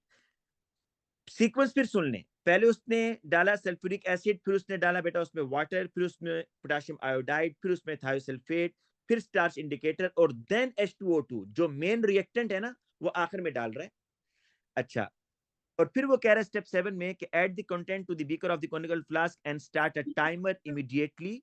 Stop the timer when the starch indicates the presence of I2। आपने स्टॉप वॉच को उस टाइम बंद करना है जैसे ही आयोडीन इंडिकेट होना शुरू हो जाएगा स्टार्च इंडिकेटर से, उस टाइम आपने जो स्टॉपर होगा उसको, जो टाइमर है उसको स्टॉप करना है। अच्छा जी, जी बेटा। सर स्टार्च किस में जाएगा जो इंडिकेट होगा? वो सब भी कर... एक ही बीकर में है, सब एक ही बीकर में है बेटा, ओके, सब चीजें ठीक एक ही बीकर में आपने डाली, ये मिक्सचर है। Got it. इसको ना अगर आप देखें डिटेल में तो इसको क्लॉक रिएक्शन भी बोलते हैं। क्लॉक रिएक्शन की एक सर्कल की तरह है कि कभी आयोडीन मतलब डिटेक्ट होगा, आप उसको शेक करेंगे तो वो दोबारा रिएक्शन कर जाएगा, फिर दोबारा। तो इसका जो मेन नाम है इस रिएक्शन को, इसको आप क्लॉक रिएक्शन भी बोलते हैं। लेकिन देखते चले यहाँ पर क्या पूछ रहा है जी। अब जरा उसका हम एक्सपेरिमेंट देखते हैं। फर्स्ट एक्सपेरिमेंट में क्या किया है। 25 क्यूबिक सेंटीमीटर एसिड है, 20 क्यूबिक सेंटीमीटर वाटर है, 5 क्यूबिक सेंटीमीटर KI है, 5 क्यूबिक सेंटीमीटर सोडियम थायोसल्फेट है, indicator 2 cubic centimetre. Time taken for colour change, time taken for the colour change कितना टाइम लगा जी? 257 सेकेंड्स। अब जरा सेकंड एक्सपेरिमेंट एक दो पढ़ते हैं। सेकंड में क्या कर रहे हैं।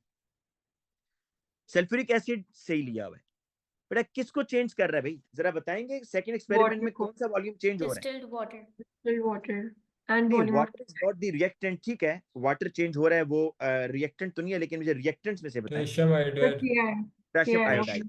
देखें, आप जो कह रहे हैं ना वाटर चेंज हो रहा है, ये बात बिल्कुल ठीक है कि वाटर का वॉल्यूम कम कर रहा है, इसका मतलब है सोल्यूशन कंसंट्रेट हो रहा है ना।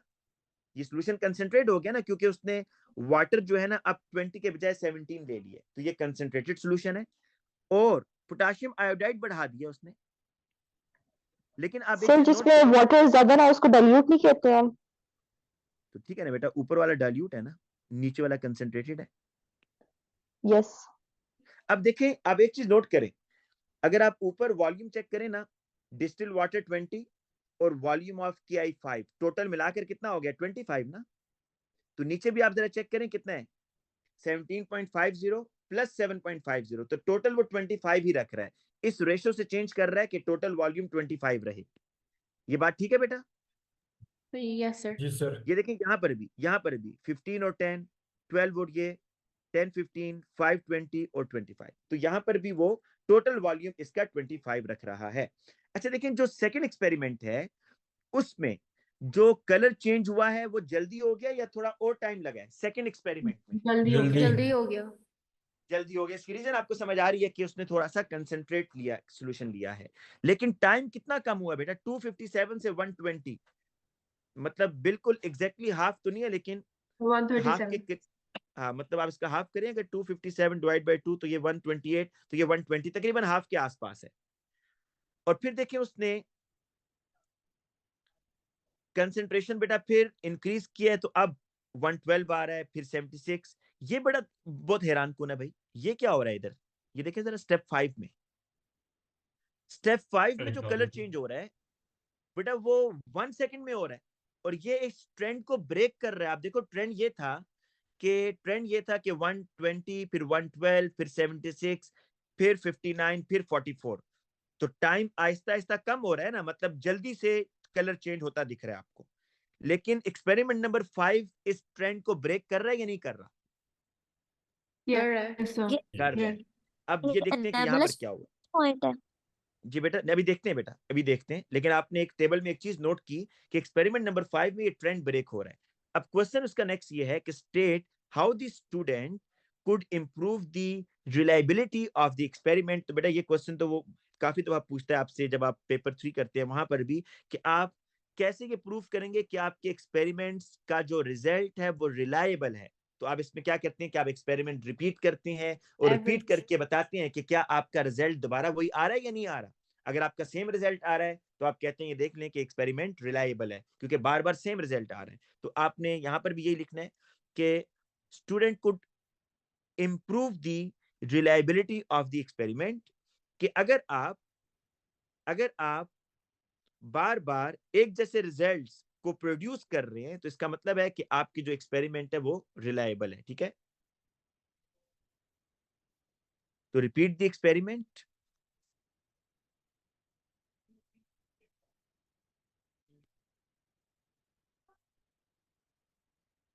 to show that results are reproducible. अच्छा जी, स्टेट दी, अच्छा इंडिपेंडेंट वेरिएबल, पहले इस पे थोड़ा सा बात कर लेते हैं बेटा। ये डिपेंडेंट वेरिएबल और इंडिपेंडेंट वेरिएबल, इंडिपेंडेंट वेरिएबल वो होता है कि जिसको आप क्या करते हैं बेटा, चेंज करते हैं इसको आप चेंज नहीं चेंज करते। इसको आप चेंज करते हैं। जो कि कॉजिंग वेरिएबल होता है, क्या ये मैं कह सकता हूं कि ये कॉजिंग वेरिएबल है? Yes sir. अच्छा, independent variable is the causing variable, और ये इफेक्ट किस पर करता है बेटा, इसका इफेक्ट किस पर होता है? Dependent dependent variable. वेरिएबल पर, डिपेंडेंट वेरिएबल पर इसका इफेक्ट होता है। मैं बच्चों को इसकी एग्जांपल इस तरह देता हूं, जो कि सिंपल सी एग्जांपल है कि आप लोग जो ट्यूशन जाते हैं, ट्यूशन और जो स्टूडेंट स्कोर है या स्टूडेंट ग्रेड, देखिए जो स्टूडेंट ग्रेड है ना, ये डिपेंडेंट है किस पर? आपके ट्यूशन पर। और ट्यूशन जो है ये आपका इंडिपेंडेंट है, और स्टूडेंट का जो ग्रेड है वो आपके, या इसको टीचर से रिलेट कर लें कि स्टूडेंट का स्कोर टीचर के ऊपर डिपेंड कर रहा है। ठीक है, तो जो इसमें टीचर होगा ना, टीचर वो इंडिपेंडेंट है, और जो स्टूडेंट स्कोर है वो आपका डिपेंडेंट है। तो इसी तरह यहाँ पर आपने बताना है कि जो इंडिपेंडेंट वेरिएबल जो कि चेंज हो रहा है, और जिसका जो इफेक्ट है वो डिपेंडेंट वेरिएबल पर पड़ेगा, तो तो वो आप वॉल्यूम ऑफ कहेंगे क्या है? वॉल्यूम ऑफ के आई, वॉल्यूम ऑफ के आई। क्योंकि बेटा ये रिएक्टेंट है ना, वाटर तो रिएक्टेंट नहीं है। आप मेन रिएक्शन को देखें उसमें वाटर तो रिएक्टेंट नहीं है ना। तो वॉल्यूम ऑफ के आई। अच्छा, एक्सपेरिमेंट नंबर 5 में कह रहा है कि starch indicator change colour immediately on adding H2O2. The student realized an error had been made. अब देखें, हो ये रहा था कि जो पोटेशियम आयोडाइड था ना, इसका रिएक्शन H2O2 से हो रहा था in the presence of acid, तो आपके पास I2 बन रहा था। मैंने क्या कहा था भाई कि हमने सॉल्यूशन में क्या रखा हुआ है, I2 को डिटेक्ट करने के लिए क्या रखा हुआ है, हमने Na2H2O3 रखा हुआ है। तो सोडियम थायोसल्फेट इसके साथ रिएक्शन कर रहा था और आयोडाइड में जा रहा था। वो कह रहा है हुआ ये कि एक्सपेरिमेंट 5 में जो स्टार्च इंडिकेटर है ना, अच्छा ये बात भी तरह, एक मिनट सुने, जब आयोडीन Na2H2O3 से रिएक्शन कर रहा था तो आयोडीन चला गया आयोडाइड में, तो जो स्टार्च इंडिकेटर था ना बेटा, उसको मौका नहीं मिला कि वो आयोडीन से रिएक्शन करे। स्टार्च इंडिकेटर आयोडीन से रिएक्शन नहीं कर सका और स्टार्च ने अपना कलर भी चेंज नहीं किया, क्योंकि आयोडीन से रिएक्शन जो नहीं हुआ, क्यों नहीं हुआ, क्योंकि आयोडीन का रिएक्शन सोडियम थायोसल्फेट के साथ हो गया। लेकिन कह रहा है एक्सपेरिमेंट नंबर 5 में स्टार्च ने कलर चेंज कर दिया, जैसे ही आयोडीन बना स्टार्च ने कलर चेंज कर दिया। लेकिन स्टूडेंट ने इसमें गलती की है, बताएं क्या गलती की है, कौन सा स्टेप उसने मिस कर दिया experiment number 5, experiment sodium number 5। Thiosulphate नहीं डाला। नहीं ऐड किया। जी बेटा, इसने ये गलती की, Na2H2O3 नहीं डाला। जी बेटा उसने ये गलती की कि सोडियम थायोसल्फेट नहीं डाला। अगर आप सोडियम थायोसल्फेट नहीं डालते ना, अगर आप सोडियम थायोसल्फेट नहीं डालते तो ये जैसे ही आयोडीन बनेगा फिर ये सोडियम थायोसल्फेट से रिएक्शन तो नहीं करेगा ना, तो फिर जो स्टार्च होगा जारी बात है उसके साथ ये कॉम्प्लेक्स बना देगा और कलर चेंज हो जाएगा। तो इसका मतलब ये हुआ कि स्टूडेंट ने सोडियम थायोसल्फेट नहीं डाला, और सोडियम थायोसल्फेट कौन सा स्टेप है, step 4, add 5 cubic centimeter of 0.1 mole Na2H2O3 to the conical flask। इसका मतलब ये हुआ कि स्टूडेंट ने स्टेप 4 मिस किया है। ठीक है जी, तो आप लिखेंगे यहां पर स्टेप 4। नेक्स्ट जी, the rate equation is represented as rate. अच्छा देखें, ये इसने लिखा है rate is equal to K concentration of iodide, और ऊपर एन जो है ना ये ऑर्डर ऑफ रिएक्शन है, it may be 0, it may be 1 और ये 2 भी हो सकता है। ठीक है, तो ये स्क्वायर ब्रैकेट्स कंसेंट्रेशन को बता रही हैं, volume of potassium iodide, n is the order of reaction with respect to iodide, rate is proportional to time 1/t, और log rate is equal to log k plus n log of concentration of iodide। अब बेटा देखते हैं कि नीचे क्या पूछ रहा है हमसे, use the result from the student experiment in C। ठीक है, ये दिए हुए इसने, to complete the table 2.2, V is the volume of Ki and T is the time taken for the color to change. Give all the values to 3 significant figures. The result of the experiment 5 should not be used.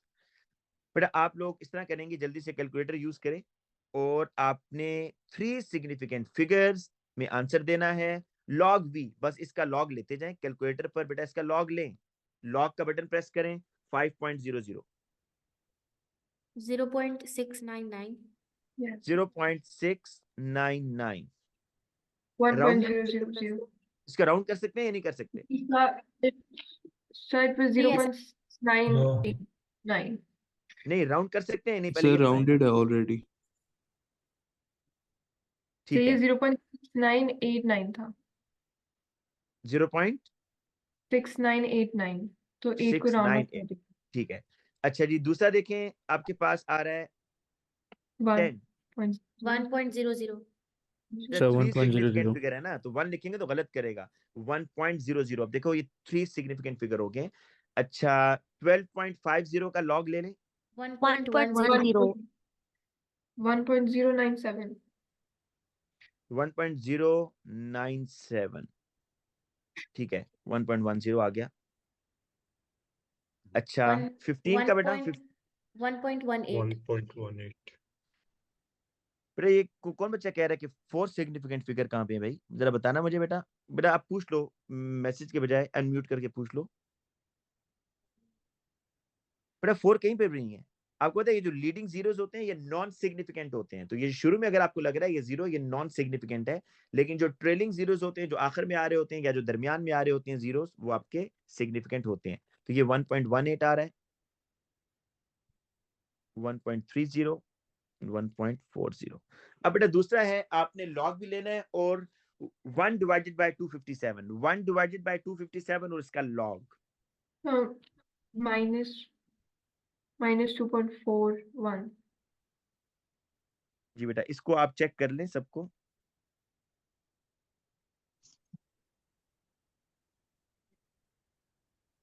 अब बेटा आगे चलते हैं।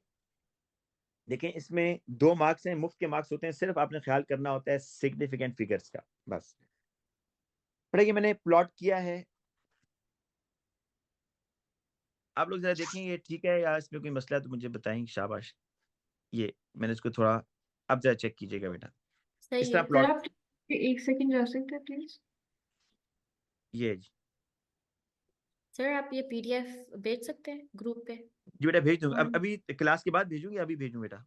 Class के बाद सही है। Class के बाद भेज दूंगा बेटा। और अच्छा पिछले क्वेश्चन 1 की भी। ठीक है, वो मेरा ख्याल है बेटा मैंने बीच में रब तो नहीं कर दिया कहीं, तो बेटा चले मैं देखता हूँ क्वेश्चन 1 की क्यों बीच में रब होगी। चले ठीक है, या वो भी भेज, रिकॉर्डिंग भेज दीजिएगा। रिकॉर्डिंग बेटा भेज दूंगा अभी। अच्छा जी, अब आ जाए इधर। कह रहा है कि a timing error cause the most anomalous point on the graph, circle the point and explain the error in timing which led to this point।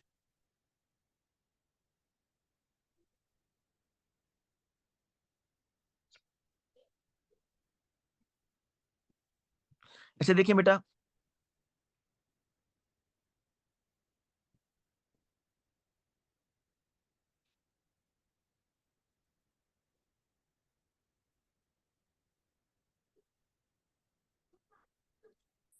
यहां पर बेटा आपको ये एक एरर नजर आ रहा है, इधर है ये एक,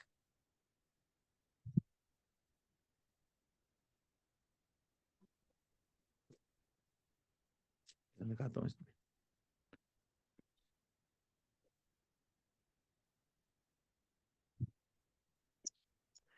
फिर आप देखेंगे जो ज्यादा अवे जा रहा होता है ना, उसको आपने एनामुलस पॉइंट पर, जो ज्यादा दूर है लाइन से, ठीक है। तो ये जो मैंने ग्रीन कलर से मार्क किया, this is the most anomalous point. अब इसको देखते हैं बेटा कि ये मोस्ट एनामुलस पॉइंट की रीजन क्या है इसके पीछे। तो सबसे पहले ये देखें कि जो मोस्ट एनामुलस पॉइंट आ रहा है ये किस जगह पर आ रहा है बेटा। इसको जरा यहाँ पर आप वाई एक्सिस पे देखें ना,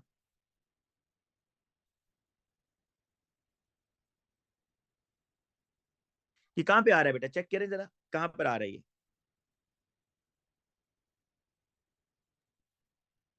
मैं इसको दोबारा जरा ड्रॉ कर, 2.0605। 2.16।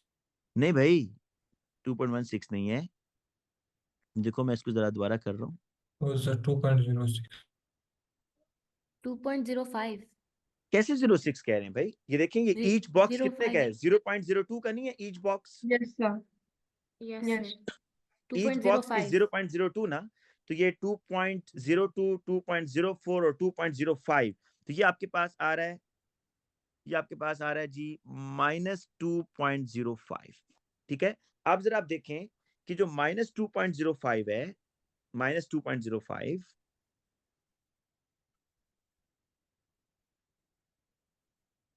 ये आ रहा है जी -2.05, ये 112 बेटा 112। अब आप जरा थोड़ा पैटर्न देखें तो आपको आइडिया हो जाएगा। पैटर्न देख के बताएं कि ये 112 एनामुलस है, और एनामुलस है तो क्यों है, ऐसा क्या आपने किया कि ये आपका गलत आंसर आ रहा है जी। जी बेटा, ह्यूमन हर एरर। सल्फेट कम ऐड किया। आप इसका एंटी लॉग भी कर सकते थे। देखो अब इसका एंटी लॉग, आपने लॉग लिया हुआ है ना, इसका आप एंटी लॉग लोगे तो आप ऑटोमेटिकली इधर पहुंच जाओगे। क्या क्या क्या कह रहे हैं जी, दोबारा बोले। थायोसल्फेट कम या ज्यादा ऐड किया। थायोसल्फेट बेटा, टाइम में मसला आ रहा है भाई, टाइम टाइम जब में मसला है। स्टार्ट किया। Human reaction error. नहीं, इस तरह की स्टेटमेंट जो है ना वो एक्सेप्ट नहीं करेगा। देखें आपका, अगर आप पैटर्न देखें ना, पैटर्न पहले देख लें 1 मिनट।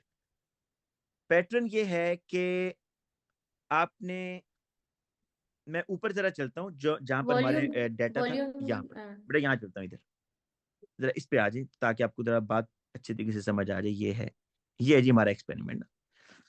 ये आपने किया था 5 से 7, किया है कितना किया, 5 से 7, और टाइम कितना कम हुआ था बेटा? 257 से कितना चला गया था बताएं जरा?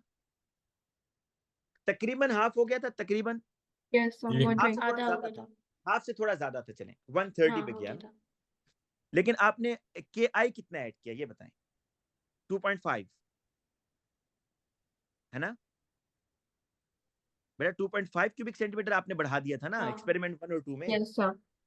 अब आप एक्सपेरिमेंट 2 और 3 में देखें, आपने वॉल्यूम कितना बढ़ा दिया है? 2.5 2.5 2.5 बढ़ाया है दोबारा।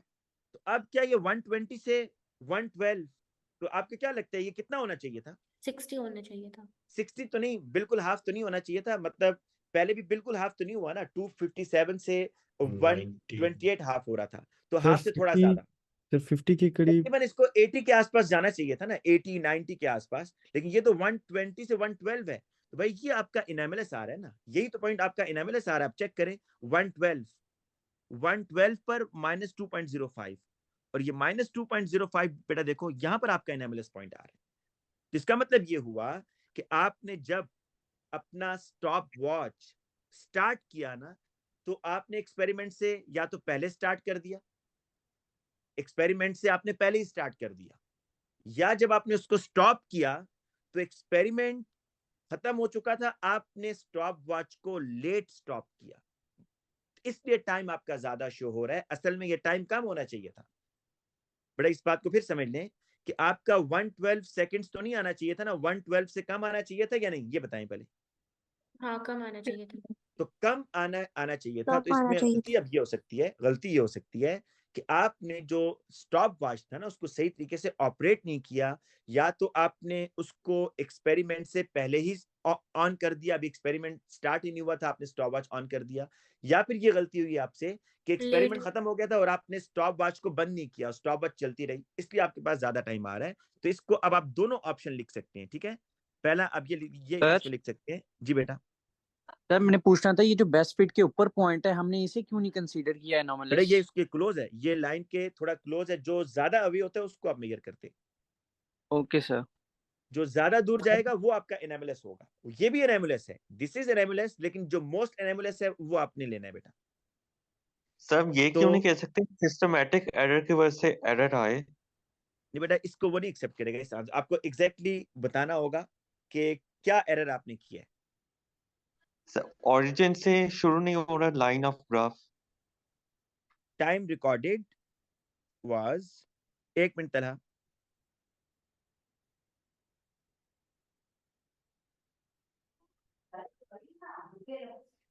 Stop too late. अच्छा बेटा इसमें पहली चीज आप बताएंगे कि जो आपने टाइम रिकॉर्ड किया ना,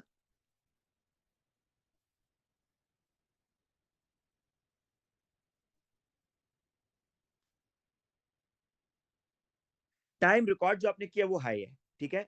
अब वो हाई क्यों है कि इसमें दो ऑप्शन हो सकते हैं, या तो स्टॉप वॉच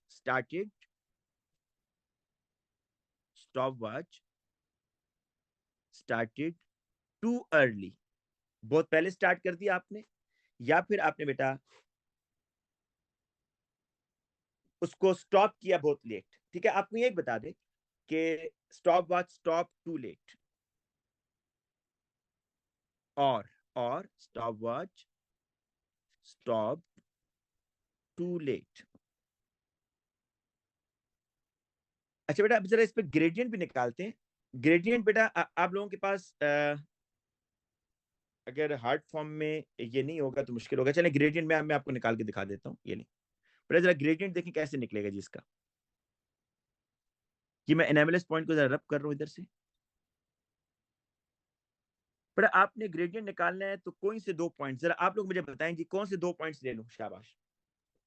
सर जो 50% अपार्ट हो। 50% से ज्यादा होना चाहिए आपका, 75% होना चाहिए, 75% पर वर्किंग होनी चाहिए पहली बात, ठीक है? हम टॉप सर वाली दोनों वैल्यू एंड्स नहीं ले नीचे सकते, वाली। जी बेटा।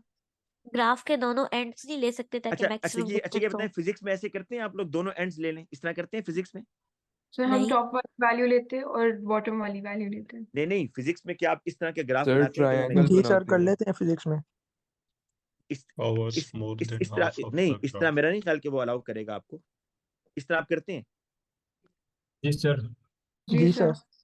अगर इस तरह कर सकते हो तो बहुत अच्छी बात है, इस तरह ले लें। लेकिन मुझे लगता है कि वो ये समझेगा कि ये बच्चे ने यहाँ पर जान सिर्फ जो है जान यहाँ पे छुड़ाई है।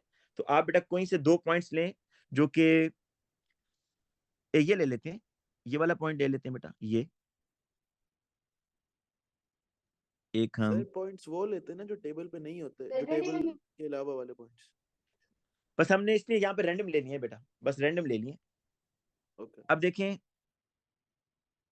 नहीं ये भी कोई लाजमी नहीं है बेटा, या ये भी लाजमी नहीं है कि टेबल पे वो नहीं होना चाहिए। अच्छा, अब बेटा आप ना यहाँ पर एक ट्रायंगल बना दें और इसके कोऑर्डिनेट्स भी बेटा लिखने होंगे आपको।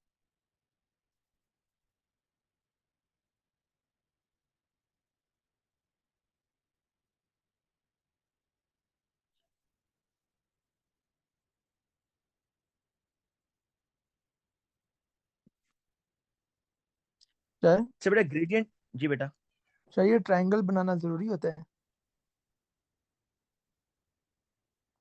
बेटा आपने वर्किंग शो करनी है ना, उसने लिखा होगा कि शो योर वर्किंग, 1 मिनट मुझे चेक करने दें। अगर उसने नहीं कहा तो बस ठीक है, रहने दें।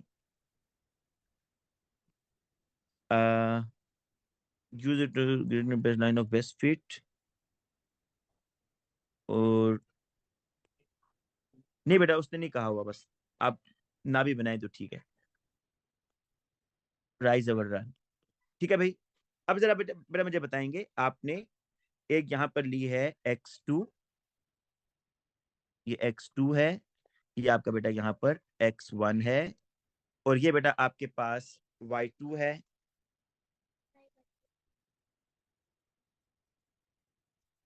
और ये आपके पास बेटा y1 है, ठीक है जी। सर अब हम बेटा पॉइंट के आपने साथ बिल्कुल कोऑर्डिनेट नहीं लिख सकते, बजाय इसके कि ग्राफ के एक्सिस पे हम लिखें, लेबल करें? बेटा वो तो हम नीचे लिखेंगे ना, इधर यहाँ पे कह रहा हूँ, नहीं, या जो जो ट्रायंगल के पॉइंट्स हैं जो बेस्ट फिट के साथ आ रहे हैं, हम उसके ऊपर ये नहीं लिख सकते एस x1 y1?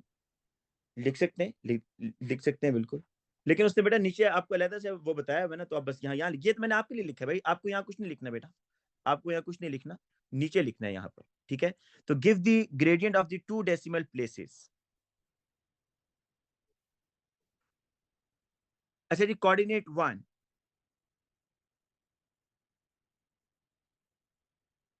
इसमें बेटा आपके पास आएगा, एक तो आ जाएगा x1। बेटा ये x1 क्या है, जरा इसको पढ़ेंगे, शाबाश। ये x1 क्या है जी?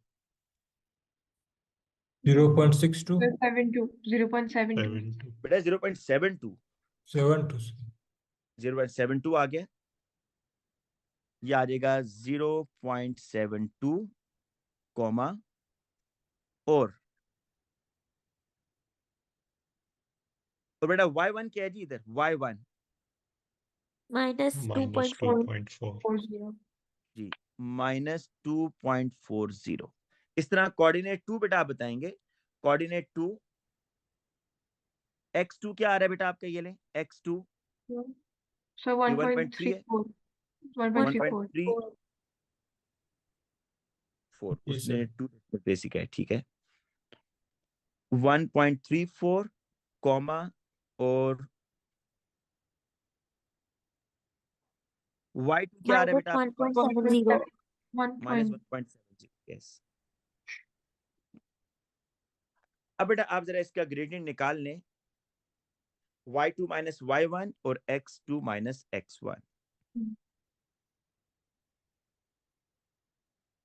माइनस 1.70 माइनस -2.40 और 1.34 माइनस 0.72। क्या आंसर आ रहा है बेटा, जल्दी से So बताएं। 1.13 1.1 आप बेटा जब उससे निकालेंगे ना तो ये ज्यादा अच्छा आएगा। ये पॉइंट्स में भी इतने मैंने अच्छे ना यहाँ पर किए हों, जब आप पेपर के ऊपर कर रहे होंगे तो ये ज्यादा ग्रेडेड आपका आना चाहिए था। कितना? 1.13। 1.13 हमारा आ रहा है ना। अभी चलें देखते हैं आगे क्या कह रहे हैं। अच्छा यहाँ लिख देंगे जी 1.13 The total percentage error from the measurement is determined to be 5.25%. The true order of reaction is 1. Use this and your gradient from D4 to determine whether the error in the experiment could be accounted for by error from measurements or is caused by other factors. अब बेटा जरा आपका जो यहाँ पर gradient आया है और जो इसका ग्रेडियंट है, आप देखेंगे कि इसमें कितना एरर आ रहा है। अगर तो एरर आ रहा है ना सिर्फ 5.25, तो इसका मतलब ये हुआ कि अदर फैक्टर्स इन्वॉल्व नहीं है इस एक्सपेरिमेंट में। लेकिन अगर एरर 5.25% से ज्यादा आ रहा है, इसका मतलब ये होगा कि कुछ दूसरे फैक्टर्स भी हैं जो कि एरर कॉज कर रहे हैं। तो बेटा अब आपने परसेंटेज निकालनी है कि आपके एरर की परसेंटेज कितनी है।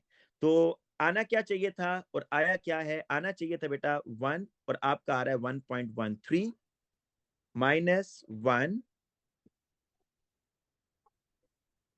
Divided by 1 in 200।